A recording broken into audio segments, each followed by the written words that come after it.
दुनिया यहाँ पर खत्म नहीं हो जाती सोना। हाँ, लेकिन मेरी दुनिया खत्म हो जाएगी। मैं प्रेग्नेंट हूं।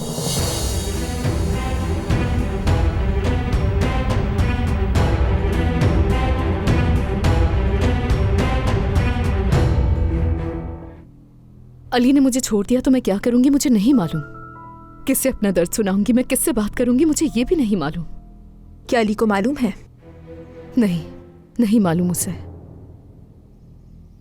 तुम्हें इस बारे में मुझसे नहीं अली से बात करनी चाहिए सोना।